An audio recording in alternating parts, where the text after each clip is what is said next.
How's it going, everybody? It's Michael here with Ben, of course, and today we are doing Death Grips. Death Grips is an industrial hip hop trio featuring potential homeless insane asylum escapee MC Ride, Stefan Burnett, Dick Pick enthusiast, and math rock god drummer Zach Hill, and Flatlander, who wears sunglasses indoors. And they're great. They've been around for about a decade. They've come across me obviously through Anthony Fantano, and they've become one of my favorite groups ever since. And Ben, you want to lead it off?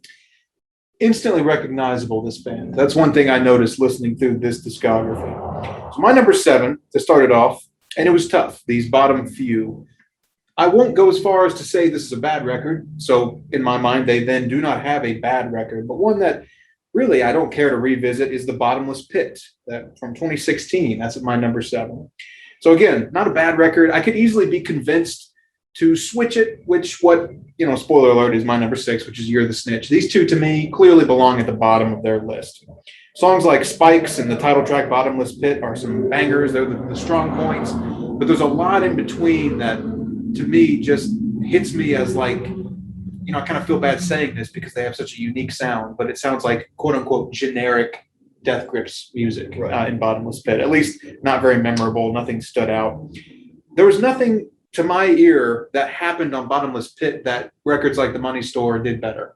Nothing, no reason to visit this. Why not visit The Money Store? At least that's my opinion. So yeah, I mean, if it's just the track list we're talking about, I think the production, even though they have that lo-fi aesthetic across their whole discography, really could have used another look on this one. That's pretty easy for me at the bottom. All right, for my number 7, it is Government Plates, which I find is consistently ranked as their worst record. And I don't think Death Grips really has a bad record, but I think the tracks on here are the thinnest. I think the beginning, you might think he loves you for your money, but what he really loves you for is that brand new pillbox hat, which is a ridiculous. I don't think the guy even got it right. What I know he really loves you for. Regardless, that's a great track. It starts off with the Breaking Glass, and it's just a manic song, and you hear him screaming at MC Ride, screaming at you, and rapid fire lyrics, about like overt sexuality, and it's ridiculous.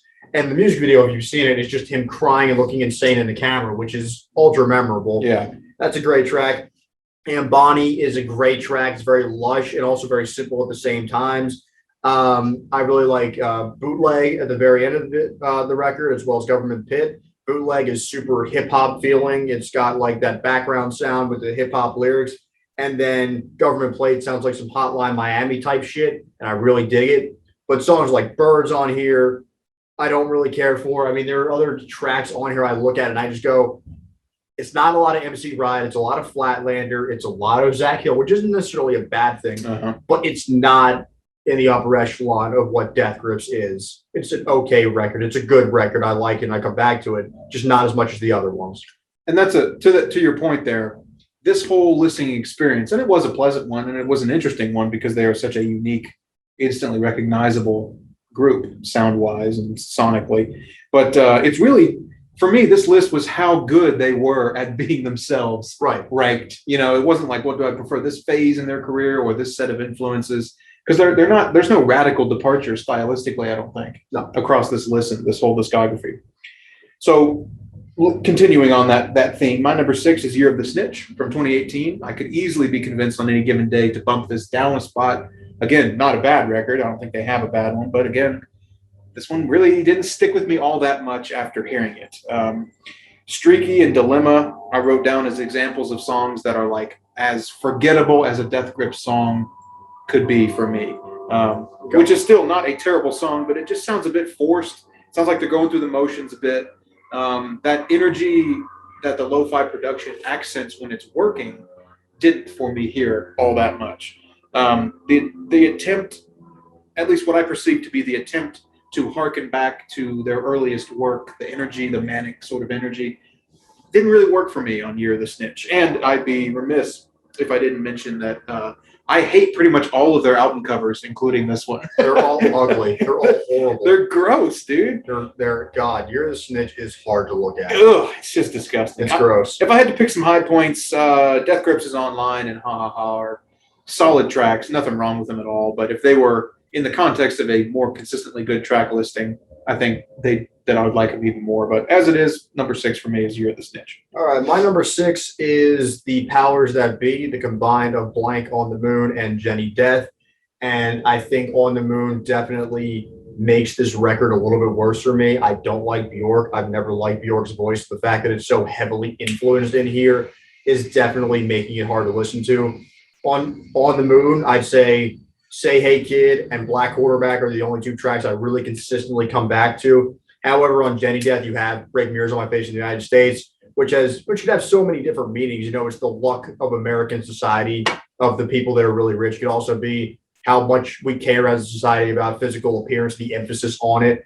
I think Why a Bitch Gotta Lie feels like if Daft Punk took a lot of PCP and went crazy with a robotic voice, I think that's a really good track and shows their experimentation. But the standouts are Centuries of the Damned, which is a really, straightforward rock album with a good riff and it's very human feeling. And then on GP, which is so heartbreaking when you read the lyrics, when you look at them, it's Stefan talking. It's not MC Ride talking. And he says, when he's talking to Death, it's been a pleasure, Stefan. And it talks about a guy who's fighting the urge to just take it all away because he's achieved all this fame and success. And he's not happy still. And it's really an interesting piece. There's nothing in their entire discography quite like On GP. The problem with the powers that be is On the Moon is weak in my mind. And it's just a little bit bloated being a double album, even though it's not released at the same time. It was released, about 8 months apart. It's still, to me, one of their weaker outputs. Good time to just mention there how sort of non-traditional the structure of their discography is. We debated, because you could easily classify that as 2 records. They were like nearly a year apart. For all intents and purposes, they're kind of 2 records, but they officially, I guess, list them as 1, so we count them as 1. And it is one of the prettier album covers they have, which is not saying much, but the scratchy up light thing, I'd say is pretty nice to look at. Although it does remind me very much of a certain Whitesnake album cover, if you're familiar with it. Okay. Every time I see it, I'm like, is that what? Oh, yeah, that's Death Grips. So not a great comparison there because Whitesnake sucks. Yes. I hate Whitesnake. So number 5 for me was Government Plates 2013. I don't hate this quite as much as you do. I thought you mentioned Birds as one of your lowlights. That actually I thought was one of the better tunes. I just don't like the beginning of it. I like the drone when you get into it, but the beginning it's hard to get past the beginning part. I thought that was an interesting tune. Not one of their absolute strongest, but I enjoyed it. That ridiculous Pillbox Hat song. I'll just call it Pillbox Hat because I want to say the 15. We already said it. We know what it is. 28-word title. And Whatever I Want, the outro. Banger. Love that one. So more synth on this thing, more electronic. They definitely always have that electronic flair, but here I thought it was maybe a little too much. Need to pull back some of the synthesizer stuff. It became kind of grating.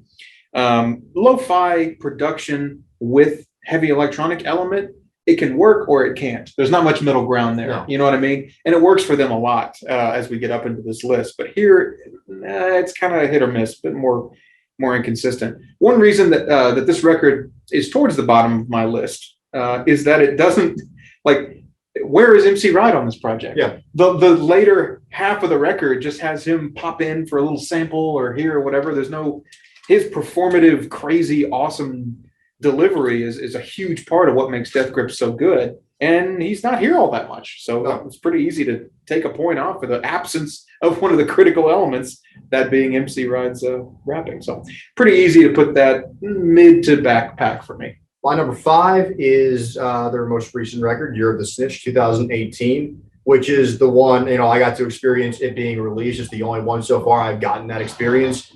And the album cover is ugly. The album cover is horrible, and I don't like looking at it. It's gross. But to me, the standout track on this record is the opener, Death Grips is Online. I like the synth elements, the kind of rock elements, how they break it down and kind of make it simplistic. And just kind of the mumbles of MC Ride. I really dig that. The second track, Flies, is kind of gross and it's drony and it's odd and it's about murder and death and, flies vomiting him out. It's disgusting, but it's amazing. Shit Show, super rapid, crazy, but I'm surprised it took them this long to do it. They sampled themselves. I love that. I love that they sampled themselves finally because they're a great band to sample themselves with. I mean, MC Ride just says crazy stuff all the time, and I adore that.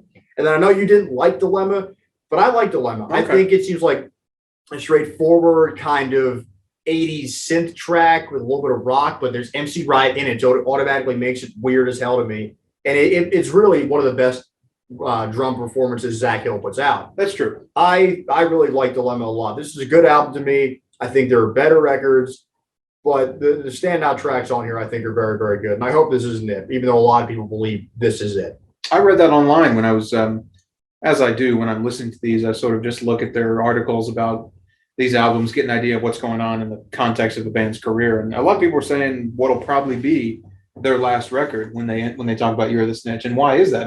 Have they said that they're done? Or Well, because they're constantly talking, like they don't come out and say like we're doing blank or whatever. My thing is the fact that they can't tour this record right now, considering we're still in the middle or the tail end of COVID-19. I think that's why they're not putting anything out. I think they're waiting until they can tour it and do it, and that's when they'll put something out. If that is not the case, if we get to 22 or 23, I think we can officially count them as done. and it's hard to count them out because from what I've read, it's like 2 or 3 of these were total surprises when Yeah. they were released, like just out of nowhere. Like Death Grips is Online was Yeah. a meme because that's what they tweeted out, and then everybody started tweeting out Death Grips is Online. And they retweeted it all. So number 4 for me, and this is a technical inclusion at Mike's insistence, is Ex-Military, their debut mixtape, free online, whatever the hell you want to call it, EP. Yes. I've heard it called all those things. They have sort of they don't have a very traditional format to like, here's the EP, here's a single, they released this for free. It's like an open source album because they even released all the individual pre-mix Right. elements so you can mix it yourself. Very interesting to me. Guillotine, probably my favorite track off it. Awesome song. Not as accessible or as, I don't want to say straightforward, but traditionally structured as The Money Store, this thing. A bit more crazy, a bit more experimental in the song structures and some of the sonic palette that they use here. Probably their single most striking album art while we're mentioning it. Love that. That actually. So it's basically, I believe it is just a picture out of a National Geographic that MC Ride had in his wallet. Is that right? I think so. I believe that's true. So we don't know who this man is, but yeah, Yeah. everybody thinks it's MC Ride's dad, which I could also believe if you look at the picture of MC Ride. Oh man, and then the vocals on this thing. Obviously, the music is good. The sort of crazy experimental lo-fi production with strong punk vibes and electronic vibes are great, but the vocal delivery is the highlight of this thing. Yes. He is awesome. He is at his peak on this thing. Yes. It's fantastic. So, I mean, I could be convinced to bump it up higher. To be completely honest, I haven't spent a ton of time with like several of these projects, including Ex-Military. I had only listened to this band 3 or 4 years ago at your recommendation, actually, and gave a listen to The Money Store. So I'd like to spend some more time before I absolutely hammer in this list. But as of right now, that just hit me as their 4th best. All right, so my number 4 is The Bottomless Pit. I think it comes in. I think all the Death Grips albums come in really, really strong with their first track. Bottomless Pit is no different. With I Keep Giving Bad People Good Ideas, that casual, gradual. I keep like, and it builds up and then it just punches. It's an absurd track. I love that track. There's one of their rare interviews where MC Ride talks about how, I'm not really into human achievement. That's not really my thing. And is the personification of that, of not being, impressed by people, of, who you think you are. Much like, do you know who I am? Fuckers feel understand. I'm like, I love that. Like, that is what that song is about to me. I'm not interested in human achievement. Trash is a weird mumble rap track, about bullshit being online. I didn't like that. I like Trash. I like Trash a lot. That was one of my go-tos early on for this record. 3 Bedrooms in a Good Neighborhood is horrifying. Yeah. It's so fucking scary. You hear the lyrics of that and you go, it is about somebody committing arson and killing. Like, it's such a ridiculous track.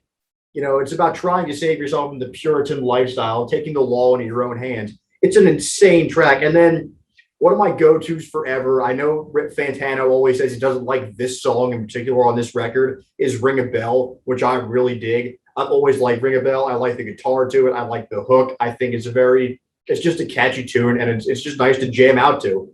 They're the best parts of Bottomless Pit. I really adore. Okay. So my number 3 is No Love Deep Web from 2012. And again, I could be convinced to put this one higher because it is a good album. Very probably. I'm trying to think of a good adjective. Brutal, I guess, would be the word. I mean, it is probably their most cold-hearted, brutal. Definitely a bit more produced than normal. Was how I heard this compared to their usual lo-fi, all about the energy. This one actually was mixed quite well, I thought. Not a single. There wasn't like a few moments that stood out to me. This whole thing felt very cohesive as a project as compared to the ones that were lower on this list. I suppose I should say that about Ex-Military too.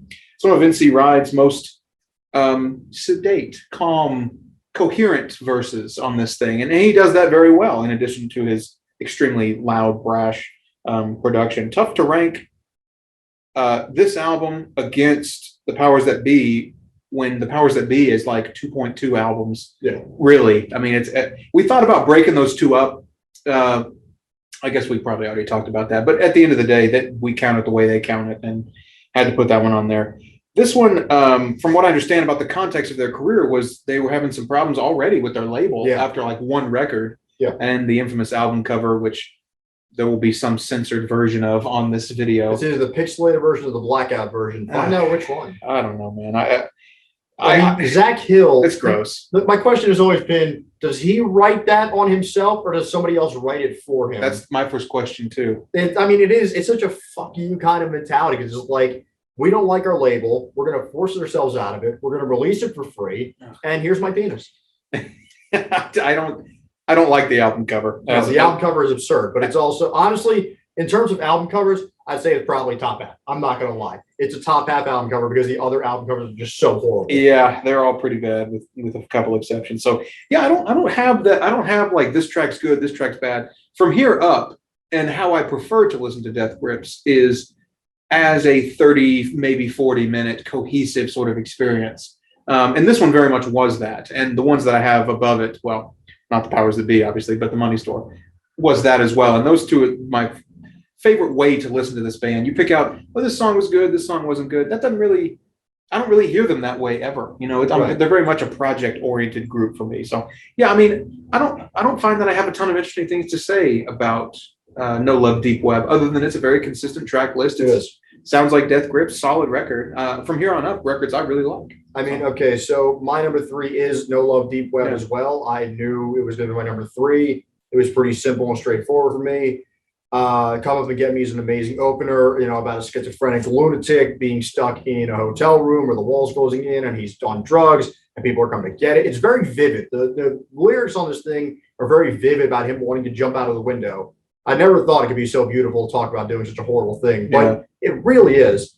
No Love is such a brash, disgusting, amazing track. I love that one. It's about torture, and it's so intense. It might be the most intense track they've ever put out. Lock Your Doors is maybe what hell sounds like. That's what I imagine hell sounding like, you know, with the big thum at the beginning and then the people screaming. And then that line, I got some shit to say just for the fuck of it. I love that line. I love that line. Very quotable. It is. It's such a great line.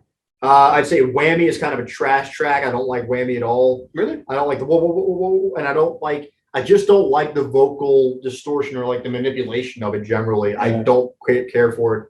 Deep Web, and another one Anthony Fantano hates. I like it. I like the whoops. I enjoy the whoops. It does have maybe the worst lyric ever. I am the coat hanger in your man's vagina, which is a terrible, terrible, terrible lyric. It's horrible. Never again. Why would anybody ever say something like that? It's such a Death Grips line, though, so I kind of give him a pass, but God, no. And then Artificial Death in the West is, you know, about paranoia on the internet and sexuality and desensitization with pornography and things like that. It's, you know, a lot of guitars, and it's very straightforward, very stripped down. I just feel like I'm in a desert. It's very atmospheric. I really like that track a lot. It's a great, great closer. For an intense record, it really kind of pulls things in at the very end. It makes it really kind of relaxed and lo-fi. So I really think highly of No Love Deep Web. It was a very clear number 3 for me. It's one of their best records. It's a very easy one to listen to in terms of how good it is, not exactly the content of it. But then again, if you're not listening to Death Grips for easy to listen to content, you're listening because it's good. Right. So my number 2 is The Powers That Be. Again, I've said it a couple times now. Honestly, if just hearing you talk about them and thinking about them, I probably should flip my 2 and 3. But this is how I have it, so this is what I'll stick with for this video. Super hit and miss over this very long, because I listened to it as a whole thing, right? Right. I had never heard this album, and this was one that I had not heard at all. So I listened to it, and it just kept going and going. 80 something minutes. Yeah. That's Basically, it's an album of reasonable length that dropped in 2014, and another one of reasonable length that dropped the year after in 2015. For some reason, they listed as one cohesive project. Production, I would say, honestly, is some of their best, because there's always that balance that these guys ride between. They want the energy to come through, and they don't want it to sound clean and perfect and too produced and all that stuff. But then a couple of the projects that I ranked at the bottom went too far in that lo-fi direction for me and actually detracted from the experience. Whereas I think here, Money Store, No Love Deep Web, I think that's the right balance production wise, so that it's coherently mixed. The song is like put together well, but it's not like just a muddy mess of noise, right? Totally wild mix of influences across this thing. They obviously have that electronic influence, that latent punk and rock instrumentation influence that is a huge part of why they sound so unique. If they had whittled these 2 releases down to one of 45 or 50 minutes, it might be my favorite Death Grips project. There's that many good songs, but they're spread out. Every third track is a memorable one. The other 2 sound a bit run-of-the-mill, a bit by the numbers Death Grips to me. So it's not that there's filler necessarily. It's just that there's just nothing special about half of these tunes on this thing, right, for me at least. So yeah, I mean, that's if you trim this one down by 40%, excellent record. Right. As it is, too damn long. The best parts of it are really great. Yeah, but you're right. There's a lot of filler. I mean, it's just the problem with double albums, man. It's just they're not. It's hard to do. I think I may have said this on this channel before, but it's like I hate when I love doing this with you. We listen to a band's discography, we talk about it, we rank it, but there's nothing worse than when you're enjoying a discography and all of a sudden the band hits you with like a 400-minute triple LP, and you're just like, guys, come on. Because a lot of their stuff is like super short. It's 45 minutes max. A lot of times it didn't need to be this long. It didn't, and I listen to them in halves because I find them much more easy to listen to in halves, and I see them both as individual halves. Yeah, and I prefer Jenny, that, as we said, much heavier to Black on the Moon. Is that the A side? The A side is On the Moon. Oh, really? The B side is Jenny Death. Oh, really? Actually, I guess if I had to pick one, I prefer the A side actually. Really? So. But regardless, that's my number 2. All right, and my number 2 is The Money Store, Anthony Fantano's original 10 out of 10. Okay. I love this record. This is my first real foray into Death Grips. When I saw he gave it a 10, I said I had to listen to this record, and it was not love at first sight, as it is for most people that listen to this group. Nobody likes this band when they first listen to it, but they enjoy it, the instrumentation of it, and the insanity of it down the road eventually. The start with Get Got, the little mumbles at the beginning, and then it hits. It punches you square in the mouth. It's insane. His rapid fire lyrics are amazing. Hustle Bones with its weird guitar rev thing. It's braggadocious. About beating down other rappers. It's insane. The vocal manipulation on this, in my mind, is better than anything that is on the Powers That Be. I think, like with the singing in the background. Hustle Bones is another really good track. Its vocal manipulation in the background of the production, in my mind, is better than anything on the Powers That Be. I think it's really braggadocious. It's a really awesome tune. I've Seen Footage is, the Noited song that everybody knows as the meme. It's about, seeing, things be taken out, like being desensitized to internet society, that sort of thing. I really love I've Seen Footage. It's got one of the more memorable hooks. Bitch Please, another one. Bitch Please, you must be smoking rocks. It's got a line on here. Who want to catch this gun clap? Shrapnel off my lip, cause bloodbath. I mean, holy shit! Like that's such a violent. It just means I'm better than you. But it's such a ridiculous way of saying I'm better than you. And then you have to talk about Hacker. Hacker is one of the best tracks they've ever put out. It's an insane track. Grab your fucking train and chain and drag it through the bike lane. Go to the Sammy Davis wing. He shouts out Lady Gaga. Make your water break in the Apple Store. I mean, it is about what mechanical Armageddon would look like if an insane hacker ruined everything and started a riot. And then, of course, you have the line, now the table's flipped, now we got all the coconuts, bitch. I love that line. I love that line. Hacker is an amazing track. It is such a great closer, probably the best closer there is. I know I love Artificial Death in the West, but Hacker is a special song. It is anarchy at its finest and horrible and disgusting. It is everything this band is. So we'll keep talking about this one. Obviously, this was my number one, The Money Store from 2012. For all intents and purposes, their debut, even though they had the self-titled little demo thing that they had, and then the ex-military, which we're counting for the purposes of this list. Fantastic record. I thank you for turning me on to this album specifically 3 or 4 years ago. For the first time I'd heard Death Grips. Boy, what an interesting, unique sound they had. I'm surprised this one passed me by, considering it's getting on for 9 years old or 10 years old. It's hard to believe at this point. Yeah, it sounds. If this dropped tomorrow, it sounds just as fresh, and just as interesting and unique. It is credited hugely, and I think it's correct to credit it with that explosion of industrial sounds and hip hop that everybody was emulating. We discussed that on our Kanye list. Hacker, great song. Get Got, great song. There's really not a miss. This was by far and away the most consistent track list I've ever. In my opinion, I agree. It's an effortless listen, and it's not one that is only one note. Because if occasionally I'll hear somebody say that Death Grips is good at what they do, but they don't do much. It's that lane that they're in. I can't bring myself to agree. I think the blend of influences that they bring here and the performative element of the great instrumentation that Zach Hill has is a huge part of why they're great and why this album in particular is fantastic.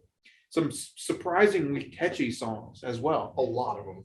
Given that you wouldn't expect that with the way that we describe Death Grips music. We say, oh, it's noisy, it's abrasive, it's loud, it's vulgar, and it's like, oh, and it's catchy as hell. And you can sing along. That's the funny thing. You really can. All the song, man, the hooks on this thing are absurd. Yeah. They should not be as good as they are. Production is solid, obviously. It's weird talking about Death Grips production, but I think this is their best way to use production as another means of conveying the energy that they're trying to get across. I think this record probably does that best. I was surprised upon hearing this that they got signed to a label at all, though. Yeah. Because this would have been rewinding back to what I perceive was going on in music 2010, 2011. This would have been crazy off the wall. Yeah. What's he saying? Like that? You bring this back to a record label. What did he just say? I mean, this was 10 years ago now. This kind of experimentation is a bit more acceptable now than it was. Early on. So credit to I think it was Epic Records. I guess they got some forward-thinking A&R guys and over then there. They almost immediately regretted it. Thank you, Zach Hill. So I really couldn't. I'm biased hugely because this was my first experience with this group. But even listening now, as I've heard all their records, I really couldn't bring myself to put anything above Money Store. I love this album, and for my money, it's their best.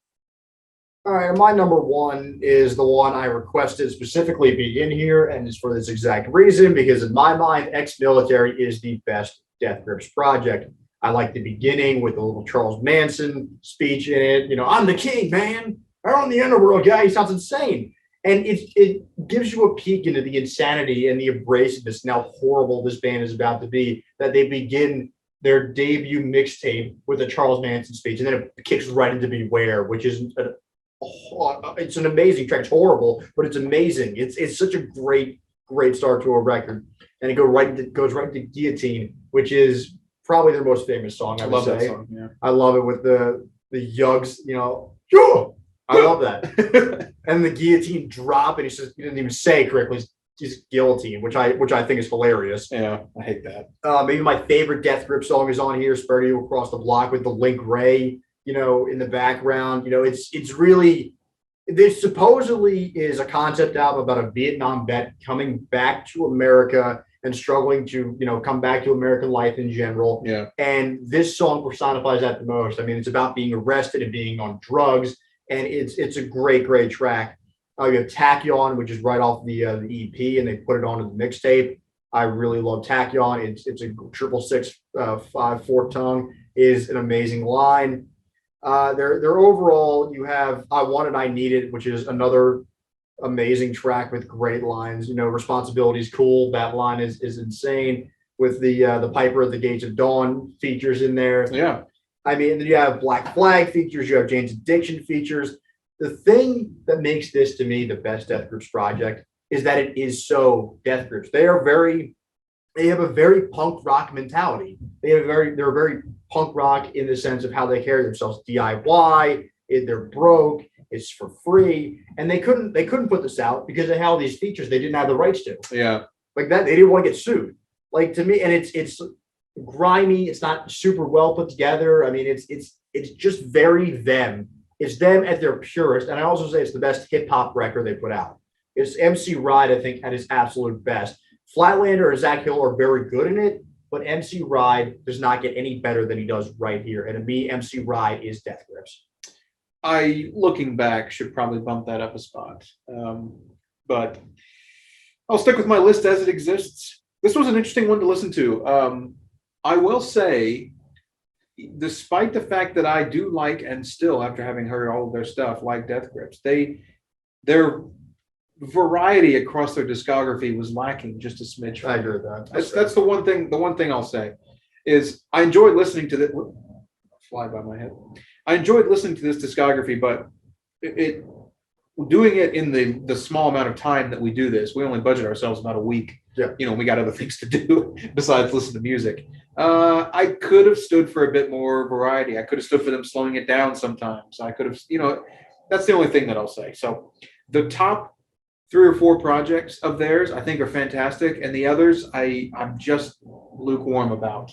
Okay. In my mind, the top 3 are amazing. The top 3 are the clear-cut top 3. I'd say the bottom 4 are also very, very good. But the top 3, No Love Deep Web, Ex-Military, and Money Store, are a step above everything else they ever put out. Yeah.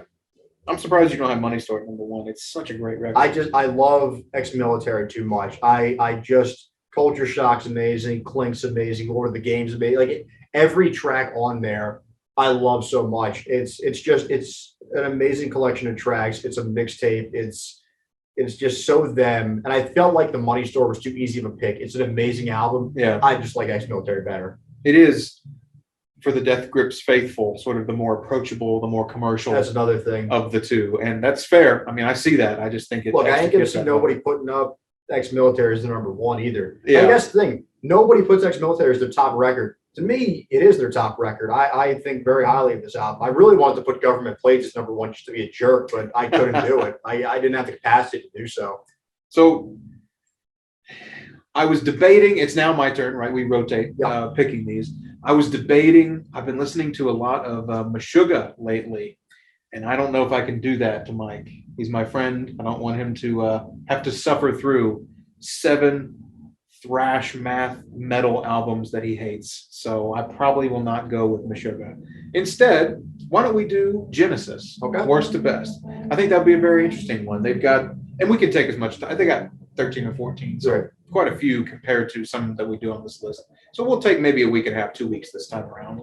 But they've covered a lot of stylistic ground in their career. So I'm looking forward to getting your take on Genesis. Sure. But for now, that was Death Grips, Worst to Best. Thanks for watching.